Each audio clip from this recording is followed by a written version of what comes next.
Hi, I'm James Rhee, and I'm the globalist who believes in the power of kindness and math.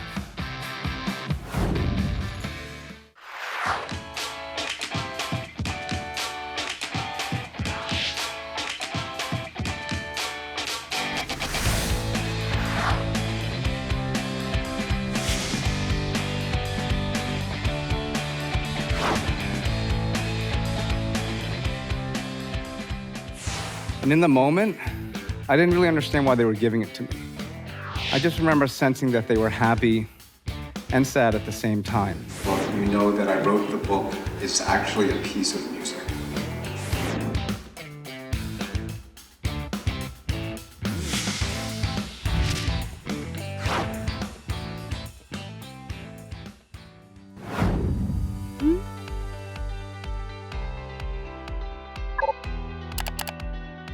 Story about humanity. And it was a young man trying to reconcile traditional measurements of success with financial measurements of success. And somehow, by telling the stories of all these people, what emerged was the essence of what perhaps humanity really means.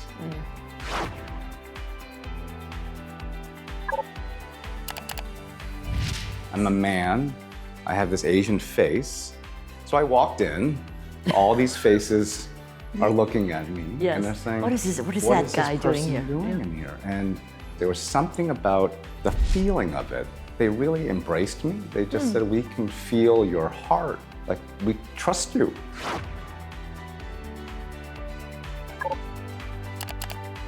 But in reality, insurance, it's where kindness and math meet. And then what happens, just that simple heuristic, the light bulb became a symbol of not just care, but it's operational excellence. And that is, insurance is the essence of collective good, mutualistic behavior.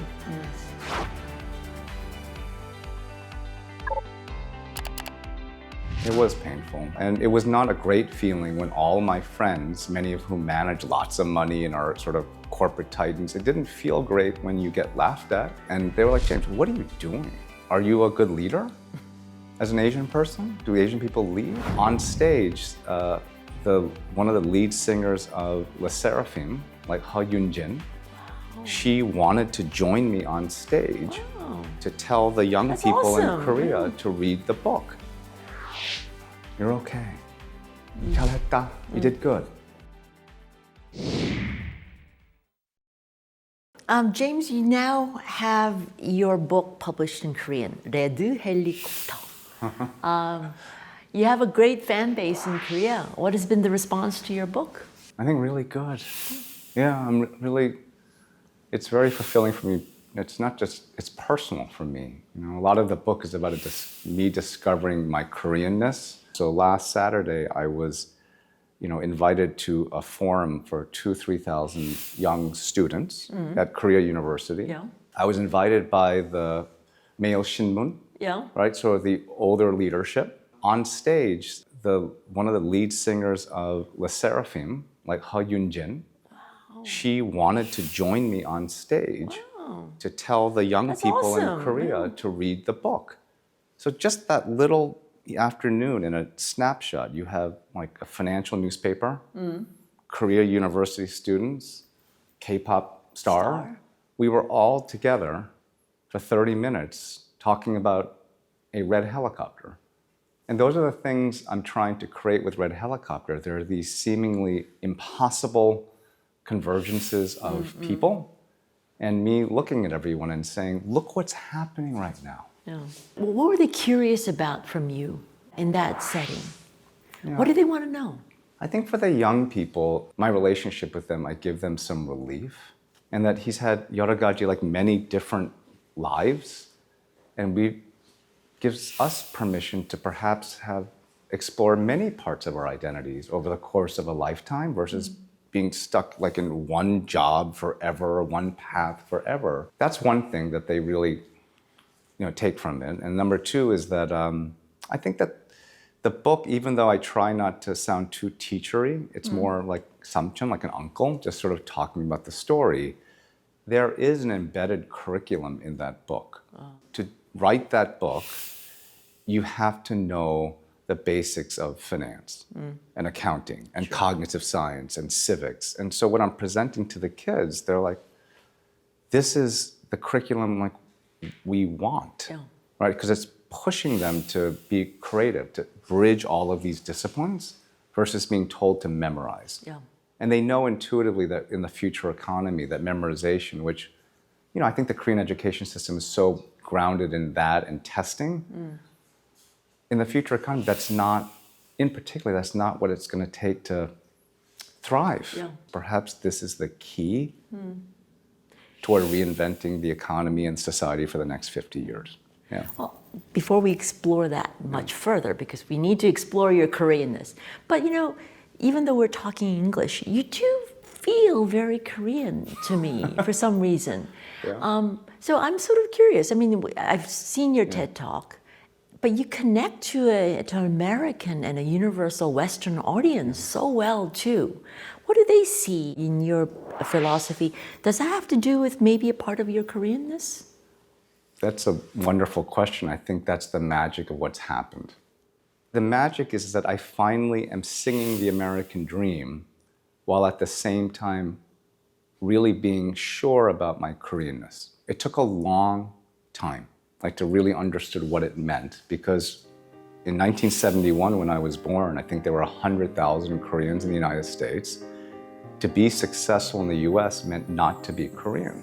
Yeah. That's one of the reasons why I don't speak fluent Korean. It's changed a lot, but back then, I understand what my parents thought about, right? So in my 40s, I just understood more, and I thought about it. So they're hearing very authentic me. And I'm the son of generations of Korean people. And for the first time, I feel like I can sing both melodies at the same time in musical counterpoint. I'm not compromising either song. They're both sung very strongly. And I think that's America at its best, the melting pot. Its people came, they celebrated their heritage, and that contributed to a broader symphony of music that was called America. That's America at its best, or any country at its best. That's the beauty of immigration, right? That's what immigrant countries do. That's why they're so innovative. And anytime you stop immigration, you're just cutting off the bloodline of newness and freshness. So Especially in a country like America, which is born from all immigrants. right? Yeah.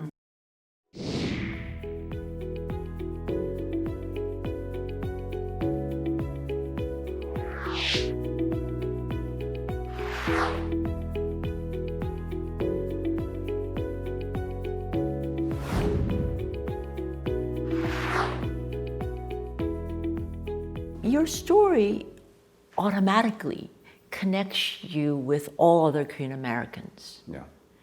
How do they feel about me? How do you connect to them? Obviously, they come to you for advice, to see how you've done it. How do you connect with them? What advice do you give? The advice I give to Korean Americans is actually kind of just like, breathe. You're okay. You know? 잘했다. You did good. And look at all the things you've accomplished. You're okay. They need someone in their life that says, you're all right. You know, and you're going to make a lot of mistakes. I don't care that you went to this school, you make this. I don't care. I really don't. But let's have 식사하자. Like, let's eat. And let's just talk. And so I think that's my role right now. I'm not a young man anymore, and I'm in my mid-50s, and I feel like I finally have grown into my age where I can just be like an older friend or samchun or someone like that. Just everyone needs a voice that says, you're okay, you know? The reason they need you to say that they're okay is that they haven't felt they were okay, that they were stuck between two cultures, two countries, two identities. Yes, and stuck perhaps in a hamster wheel of striving, of achieving credential success. That Never meeting the expectations of their parents or of other Koreans or themselves, right? Yes. And so this is encouraging them to be themselves. And this is neurological too. They're at their most creative, the most innovative. And I try to create that environment. That's what a kind environment does. That's what a really good teacher does, right? It gets someone to be their best self, not my version, it's their version. And so I think I'm a natural teacher. There's a reason why I taught high school. Even when I was CEO, private equity guy, I've always thought, I think I'm a good teacher, because I think good teachers, they don't superimpose themselves on someone else. And they also know that it doesn't matter how much you know, if the other person doesn't receive it well, what good is your knowledge?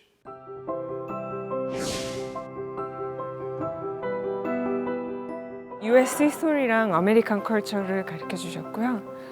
그때 선생님은 처음 교사로 오신 거고, 저 같은 경우도 외국으로 유학 가가지고 두려움과 그런 게 있을 때 선생님이 좀 많이 의지가 되고 좋았던 것 같아요. 한국 학생들의 이제 외로움과 이런 걸 많이 이해해 주시기 때문에 저한테는 고마우신 선생님이셨습니다.